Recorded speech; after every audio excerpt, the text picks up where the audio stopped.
(1847).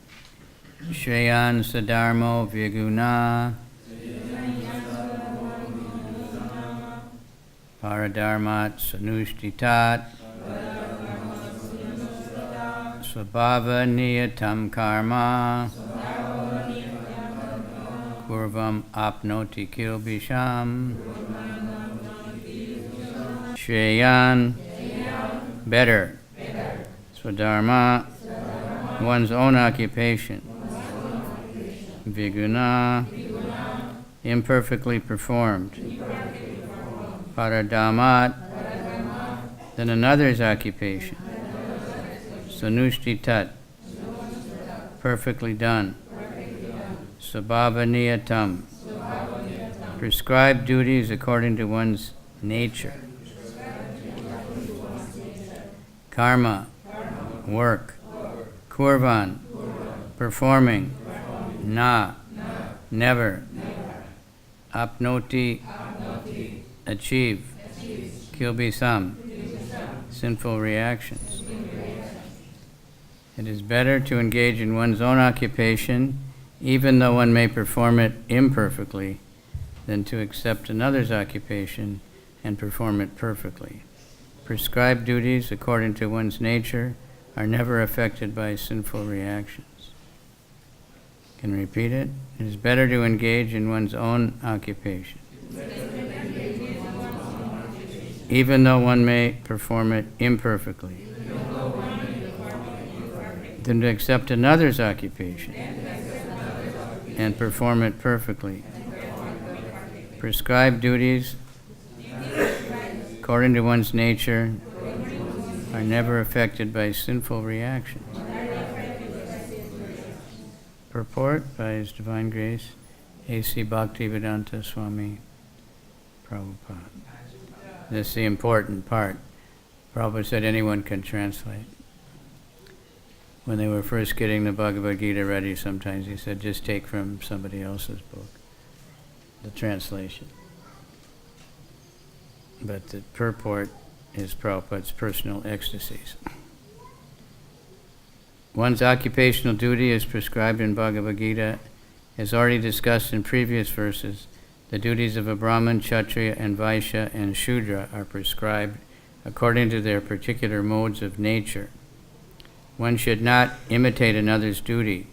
A man who is by nature attracted to one kind of work done by Sudras should not artificially claim himself to be a Brahmana, although he may be born in a Brahmana family. In this way, one should work according to his own nature. No work is abominable if performed in the service of the Supreme Lord. The occupational duty of a Brahmin is certainly in the mode of goodness, but if a person is not by nature in the mode of goodness, he should not imitate the occupational duty of a Brahmana. For a Kshatriya or administrator, there are so many abominable things. A Kshatriya has to be violent to kill his enemies. Sometimes a Kshatriya has to tell lies for the sake of diplomacy. Such violence and duplicity accompany political affairs, but a Kshatriya is not supposed to give up his occupational duty and try to perform the duties of a Brahmana. One should act to satisfy the Supreme Lord. For example, Arjuna was a Kshatriya. He was hesitating to fight the other party, but if such fighting is performed for the sake of Krishna, the Supreme Personality of Godhead, there be no fear of degradation. In the business field also, sometimes a merchant has to tell so many lies to make a profit. If he does not do so, there can be no profit. Sometimes a merchant says, "Oh, my dear customer, for you I'm making no profit." But one should know that without profit, the merchant cannot exist. Therefore, it should be taken as a simple lie if a merchant says he's not making a profit. But the merchant should not think that because he is engaged in an occupation in which he's telling lies is compulsory, he should give up his profession and pursue the profession of a Brahmana. This is not recommended. Whether one is a Kshatriya, Vaishya, or Shudra, doesn't matter if he serves by his work the Supreme Personality of Godhead.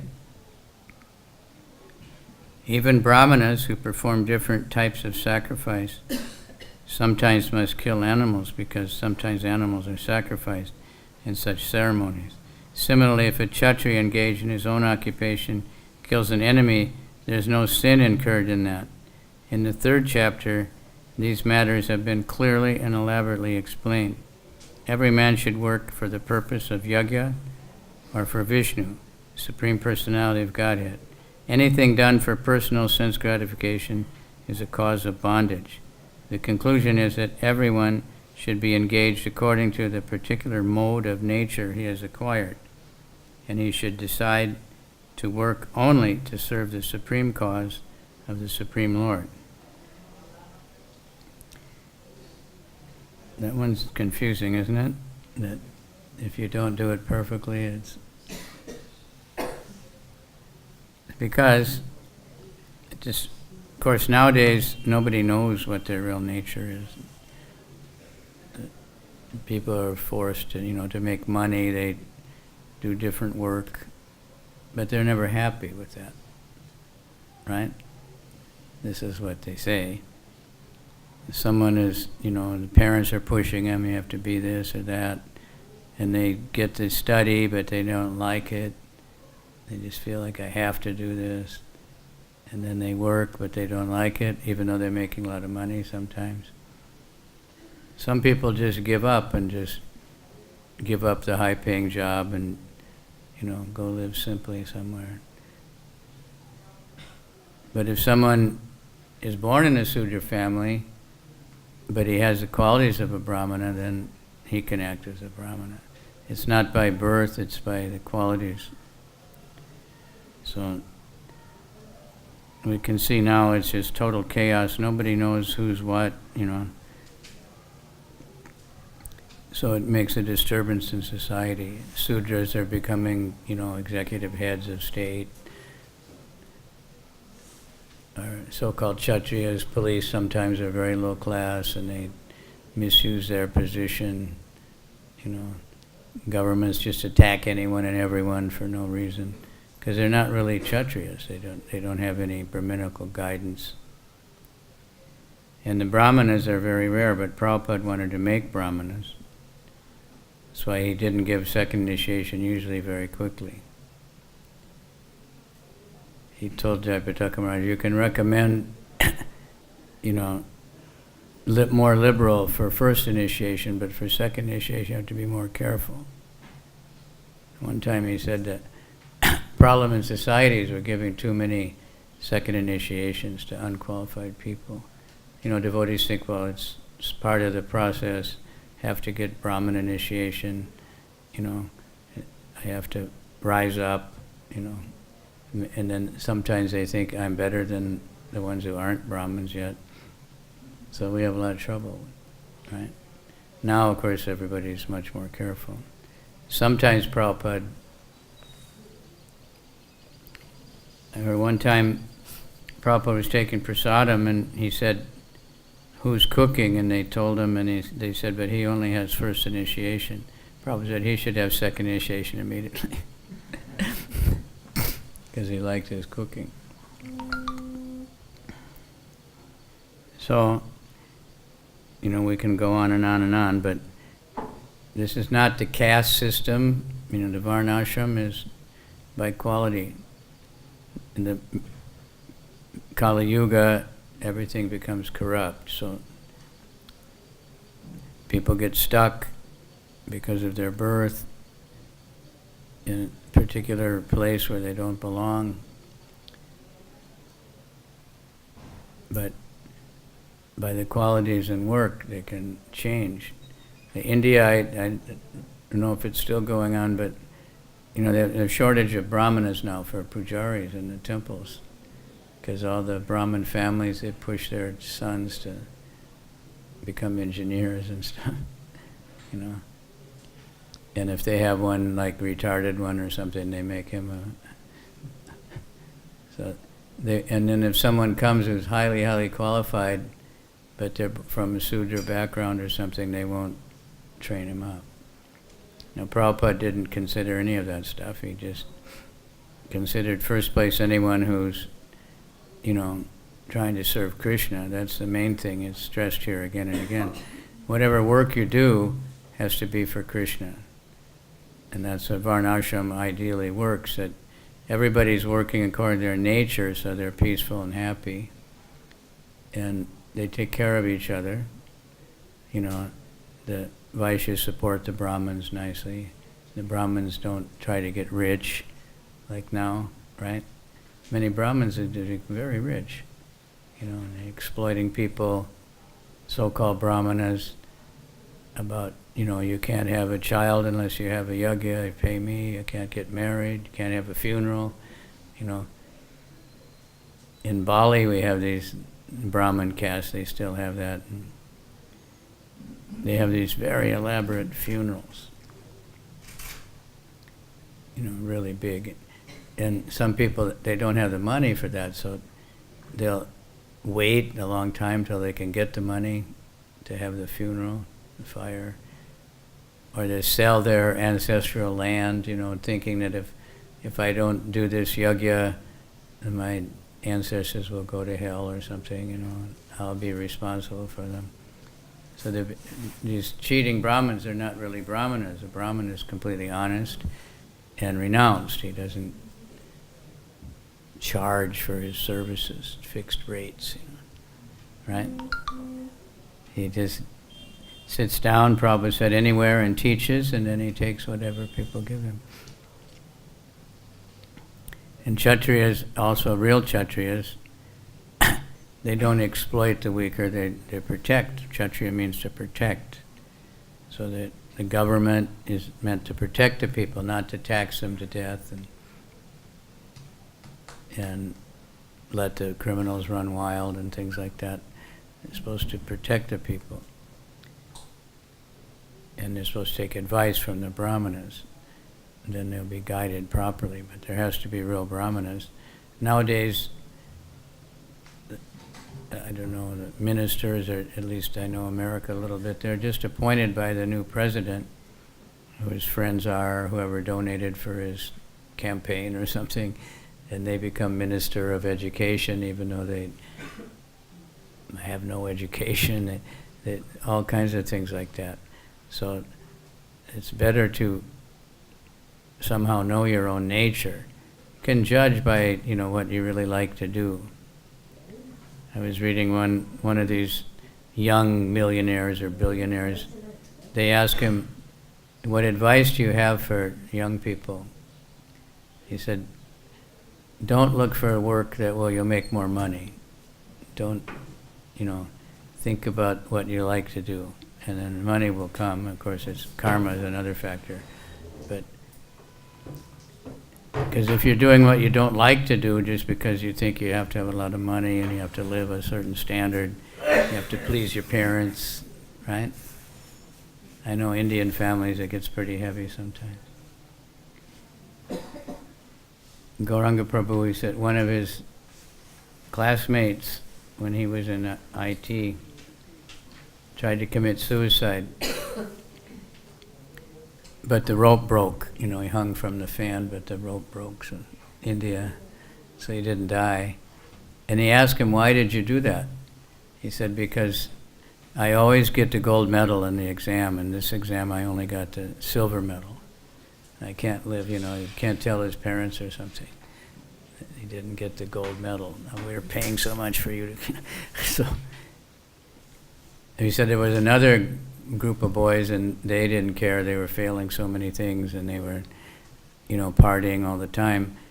And they said, it doesn't matter because we got into this school, IIT, so everybody knows you're a really smart guy, And we don't have to do good in school. It doesn't matter. Nobody checks that. They just look to say, you went to IIT, okay. They know that to qualify to get in, you have to really study a lot, and you have to work really hard, and you have to be top guy, So, but different people, they're not really attracted maybe to the work. So, Like the Brahmin families, they're generally, would be more intelligent, and so they're sending them off to the U.S. to study engineering or something. So Krishna has a better idea that everybody work according to what they really like to do, and they're doing it for Krishna. On top of that, then society can be peaceful. You won't have depression and, what are all the different things going on now? Mental diseases, stress, right? Yeah, if you're doing work that you don't like, even though you do it perfectly, it's not your nature, then you get a lot of money, but you still feel stressed out all the time. Trying to do too much, or do the wrong thing. So, and this is, they say, stress now is the cause of so many diseases, and within a few years it could be an epidemic of physical illnesses caused by stress. People are thinking they have to have so many things, they have to make so much money, otherwise, they're not proper human beings or something. And a few people realize differently. Devotees give it up, in one sense. But they can do the work, and they can enjoy it because they're offering everything to Krishna. And usually people that are really stressed and crazy, they're not so likely to surrender. They're too stressed out. They can't understand that you can get so much benefit by serving Krishna. If people are a little bit peaceful, then we can carry on. So that's a real varnashram. It's not caste system, what the British labeled it. But it's becoming like that. The British were the most caste conscious of anybody. But they put it out the news that India is so bad because they have this caste consciousness. They have outcaste. But the British, if an Indian worked for the railroad, if he had a British father, he'd get a higher job. If he had a British mother, he'd get the next job down. And if he had complete Indian, he'd get the bottom jobs, generally. Because they just judge like that, that you must be superior if you're half British or something, speak English. So we are trying to teach everyone how to serve Krishna. It's a big task. Now they're starting this marathon already here. The temple room is full of book distributors, right? Not as many as our guests, but a lot. Even the students are in there. They're still out here now. I saw them this morning at 10 o'clock, The young boys, very happy. And they sell a few books and they become very, very happy. They're getting trained. Because a devotee will always like to do that, no matter what his so-called nature is. Like my nature was, I always thought the last thing I would ever want to do is sell something, be a salesman. I could imagine myself having, not very many different occupations, but that one especially, are being friendly to people, in general. But then when I started distributing books, there's so much ecstasy, but then, I realized you have to be friendly. You have to change your nature. You can't say, like Krishna says, what good can repression accomplish, right? That you have to act according to your nature. So some devotees, they'll say, I've always been an angry person, so what can I do? That's my nature. Can't give it up. But some things we have to give up, the anger and envy, greed, all those things. They have to be given up, and lust, Can't just say, I've always been like this, so I'm going to stay like this even though I'm a devotee. So I get questions a lot, especially in China, but, senior devotees are not behaving properly. Senior devotees are not nice, because they're judging that I've been longer than you. Therefore, right? But that's not senior. The more senior you become, the more humble you become, the more charitable you become, the more kind you become. All those things increase. The more one is advancing, even in material world, it should be. Someone's getting success in their life, they should become nicer people. But not all do that. Some, they get so-called success, they get a lot of money, they get famous, but they're never no good behavior, no good qualities.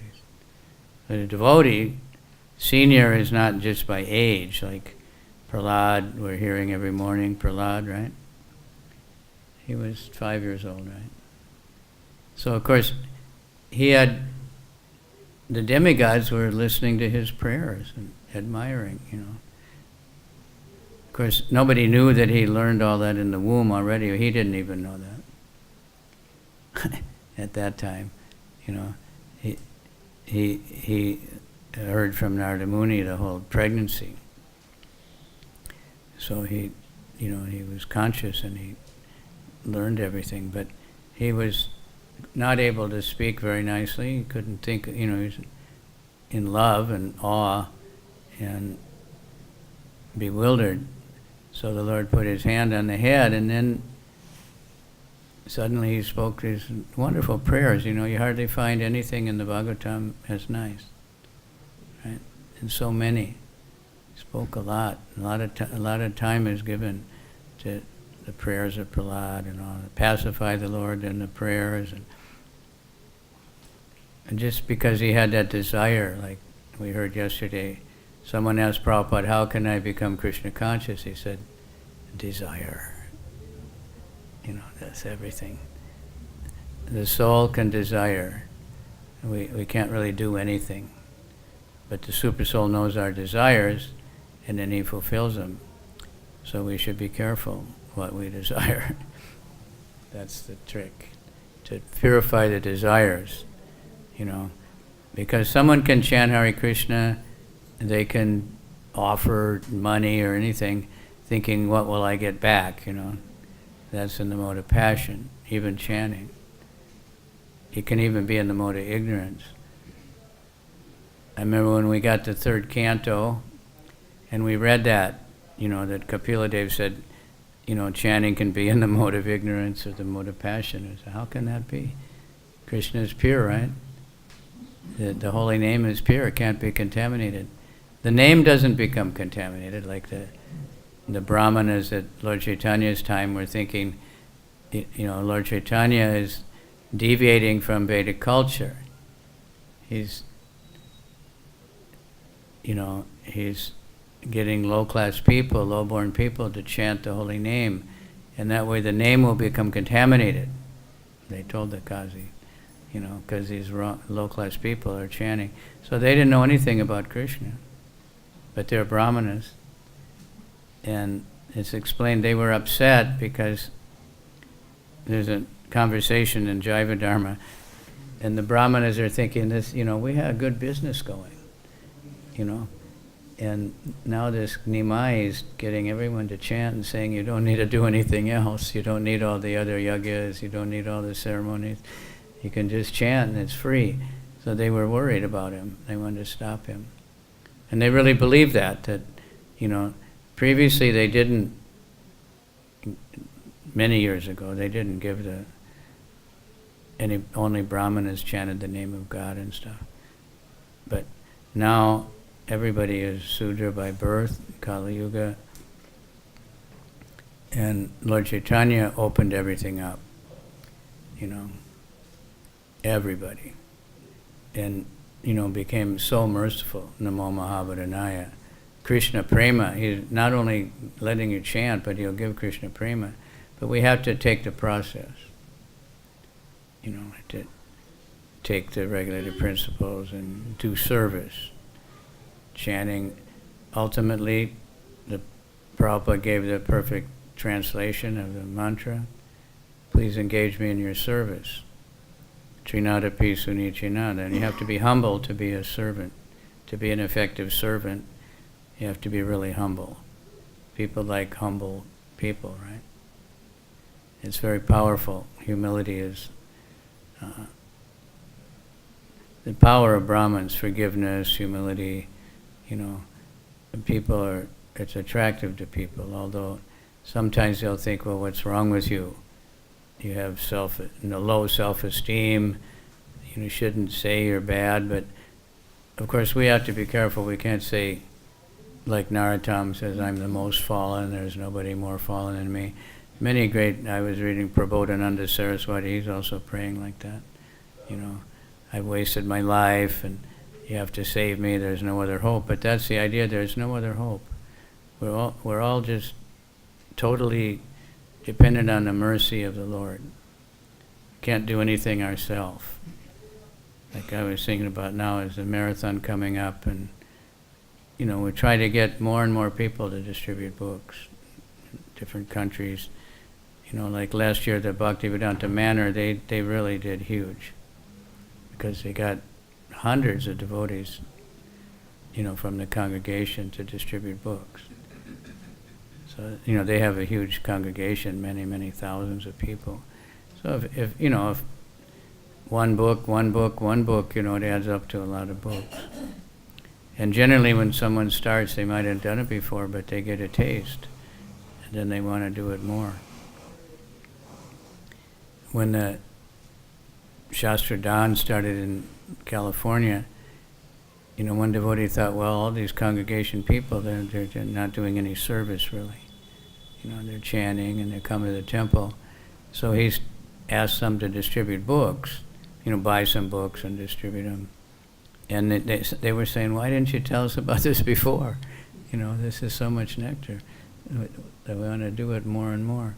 So any service is like that, because preaching is not dependent on your nature, your material nature. Other work is, like someone is naturally likes to cook, so they can cook really good and they never get tired in the kitchen, and they're not thinking I have to do this, but that doesn't, you have to have certain propensities to do certain kind of work, even if it's service for Krishna, to do it happily and nicely. Unless you're totally Paramahansa and you only want to please Krishna and you don't care what kind of work you do. Krishna says that you reject inauspicious and auspicious work. He doesn't care, whatever comes around. And whether you get results or not, you just want to offer everything to Krishna. But that has to be under guidance. So, but preaching, talking about Krishna, chanting the holy name, does not depend on any material qualification. Anyone can do it. Anyone can be empowered just by the desire. You get the desire.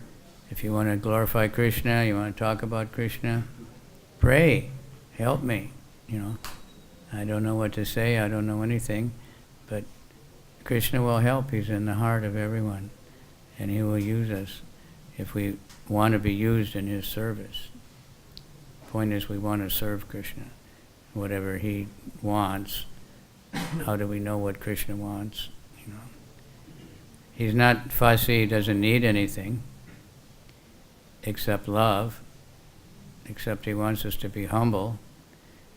So it's good to take on things that are difficult, that we never did before, try to do more, because then a challenge makes us depend more on Krishna.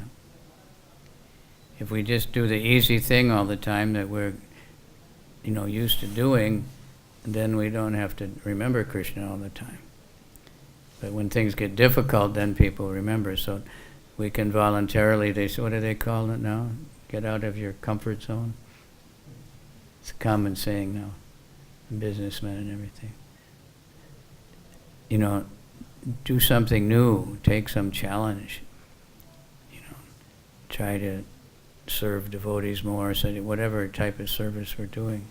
But in December, if everybody will distribute books a little bit, even one book in a month, one book in a week, not very difficult. People that have jobs, they can just buy some books and give them away for Christmas presents or something. Or, give them to libraries or give them to somebody.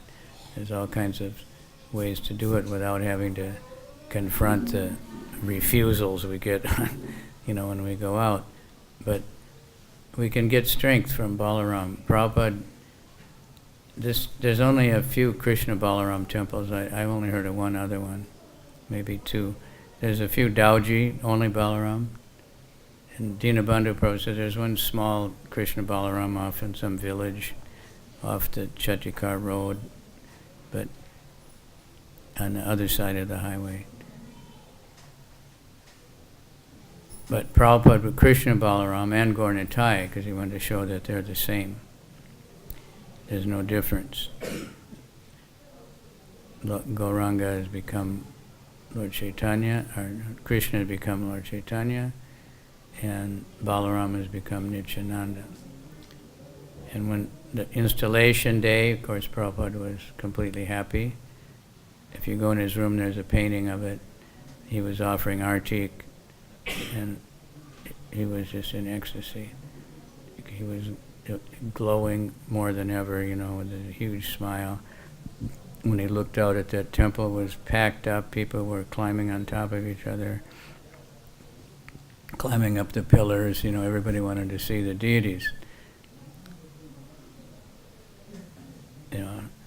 Amazing thing.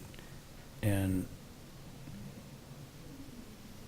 the next day on the morning walk, he was very, very happy, and he said, "So now Balaram is here." Then he laughed. He said, "So if you're feeling weak, you pray to Balaram. He'll give you strength." It's not physical strength, but if you have spiritual strength, you can overcome any kind of physical condition. Live with it, right? But if you don't have spiritual strength, then even a small headache or something will knock us out. Can't do anything today.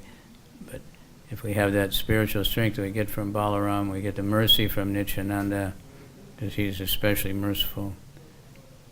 So we have this great facility. Prabhupada has given us a huge endeavor to make this temple. It didn't happen like automatically.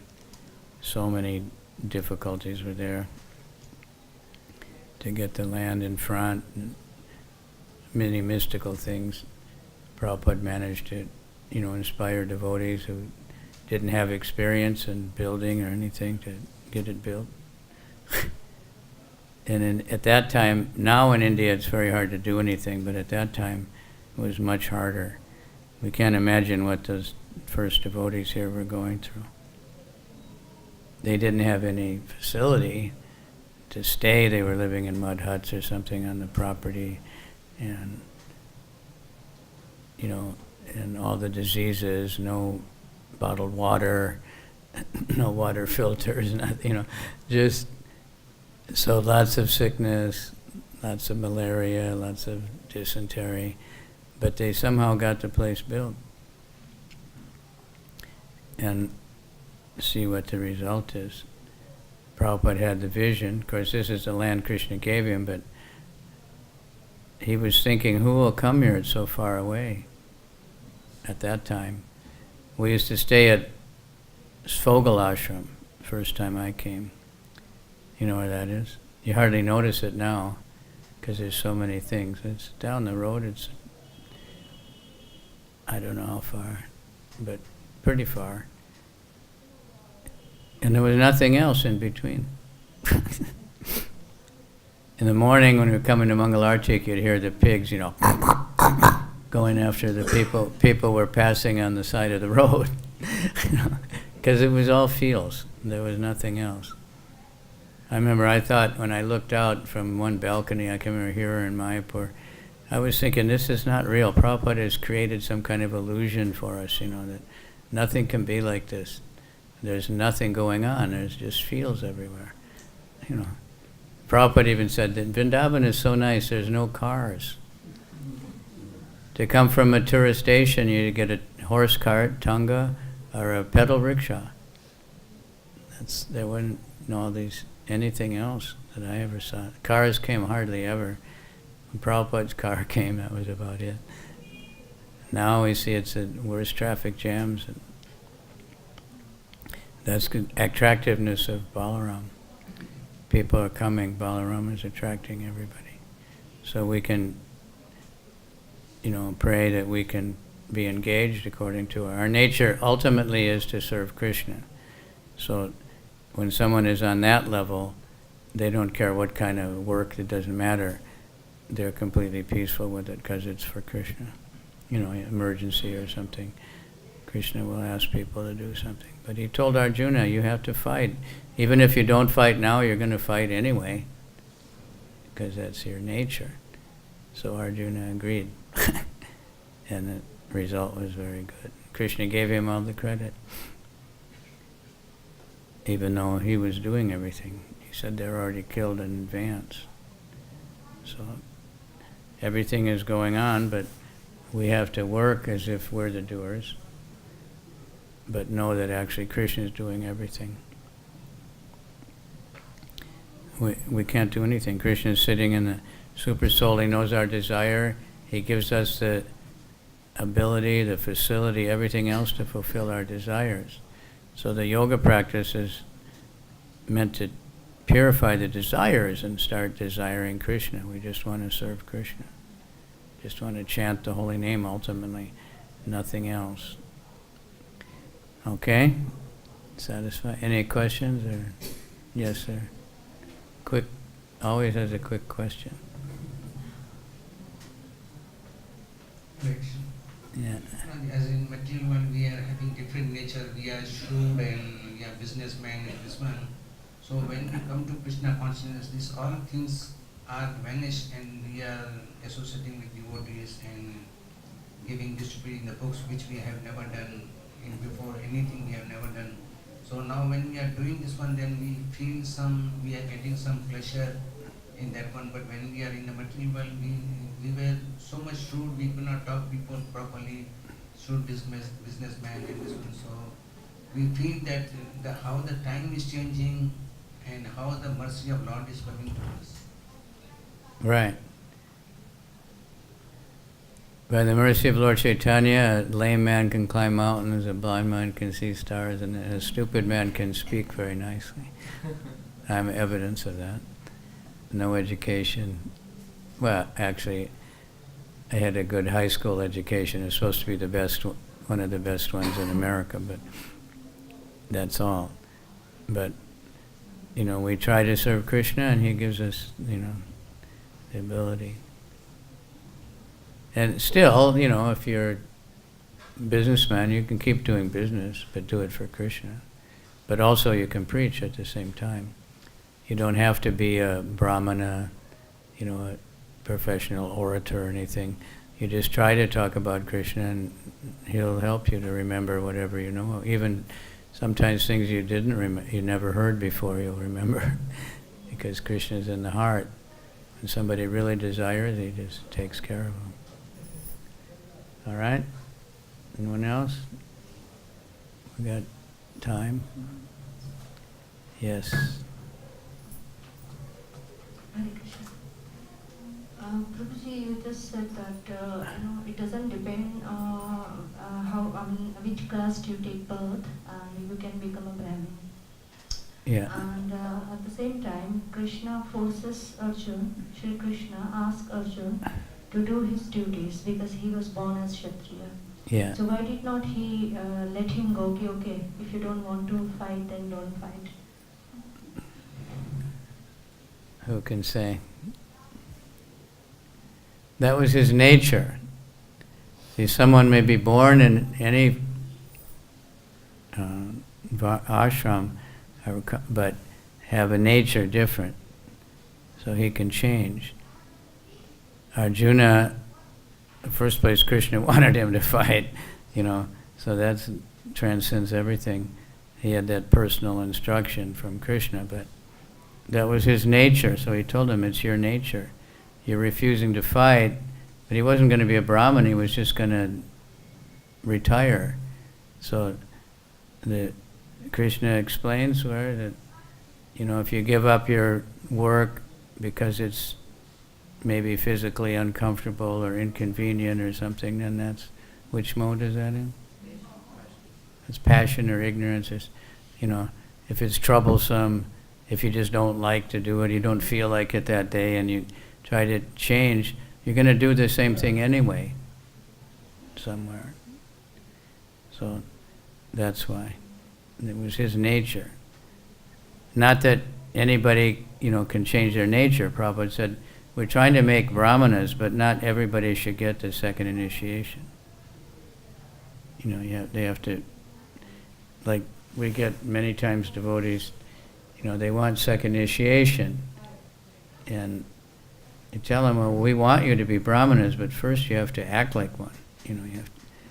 You don't, just by the yajna, you don't suddenly become a brahman by, you touch the fire or something, put some, you have to learn how to act, you have to practice. But still, we have many brahmanas that, they're doing yajnas and they're preaching like anything, but they still have jobs according to their nature, if they're householders. Right? But your real nature is to serve Krishna, to do whatever Krishna wants. So if you were fortunate to have Krishna tell you, you go and fight, and like he's not telling everybody to go and fight. Some people take that, they read that, and they think, oh, the Bhagavad-Gita is just promoting violence. No. It's promoting peace. But when the fighting is necessary, you're being attacked, and he was being attacked, by the huge army. You have to fight. Can't leave all his friends without him. That wouldn't be very nice, right? If Arjuna just dropped out like Karna did, right? Karna is a very interesting character, but he was always glorifying Duryodhana, and Duryodhana's his most dear friend, and Duryodhana has saved him and everything. But then he wouldn't fight. As long as Bhishma, he didn't like Bhishma, because Bhishma liked Arjuna. So he wouldn't fight when Bhishma was a chief of staff or whatever, right? So for so many days, the army was without Karna, one of their best fighters. But he cared more for his emotions than duty. He didn't pay back, so then he deserved to get killed like that, Many other things he did also. He was always advising Duryodhana, how to cheat the Pandavas and do all these things. But Arjuna, he was the most important fighter in the whole army.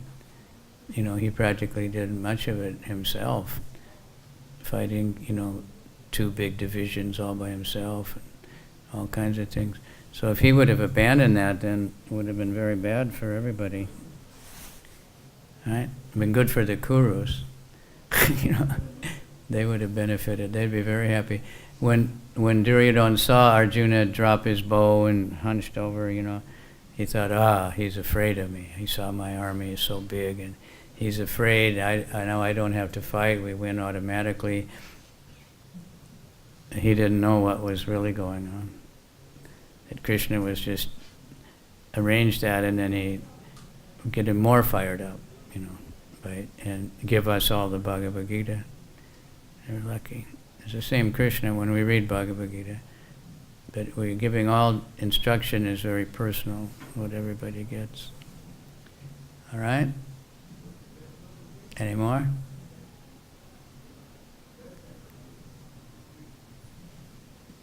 Didn't stimulate very much. All right, so thank you very much for inviting me and for coming. I hope something was worthwhile. We can only pray to the Lord when we speak that somehow or other it would come out worthwhile. So we just talk about Krishna. And I remember when I first was at the temple, I would hear the devotees preaching on Sunday when I was just going to the Sunday feast. And I would think, oh, I wish I could talk like that. Oh, it's so wonderful. So then one day, somebody asked me something, and I just said, the Bhagavad-Gita says something, whatever I had read. And the devotee got, oh, that's so great, you're speaking so nicely, it's so wonderful, this is fantastic, you're such a good preacher. I thought, well, all I did was quote the Bhagavad-Gita, it's not a big deal, But it is. You follow the parampara, people, I know one of my devotees, he's in the BI, not BI, he's in the academic field. Now he has a PhD he got from Oxford or Cambridge or something. So the teacher, they get like a guru, you have to surrender to one mentor. And he helps them along the way. So he said, you're not speculating, you're just saying what your guru says. You have to speculate. Otherwise you're useless, you're just repeating something. That's why academia is not for all of us. You have to be very, very clever to sound like you're speculating without speculating. Juggle some words around. So that's the way people are, They don't know that to just follow the parampara, don't change anything. Then that's why Prabhupada was so successful. He just followed exactly the previous acharyas and presented exactly as it is, Bhagavad-Gita as it is. No interpretation, no speculation, just what Krishna says, and then explain it more in the purports. So therefore, Prabhupada's Bhagavad-Gita, Krishna says, become my devotee. There were people reading Bhagavad-Gita, even in India, not very many becoming devotees. Even people who think they're reading. But when people read Prabhupada's Gita, we got people coming devotees all over the world. Even people who never met devotees, somehow they get the book and they become devotees just by reading it. These things are going on. So the book does the work. And like I said, if you're distributing, and even one book, we don't know what that result of that book is going to be. It could be that whoever reads it, becomes a worldwide preacher. They could distribute millions of more books, even though we only did one. You never know what Krishna has in mind. They all find some good purpose, no matter where they end up. Okay, thank you again. Hare Krishna. Srila Prabhupada ki jai. Bhagavad-Gita ki jai. All glories to the assembled devotees.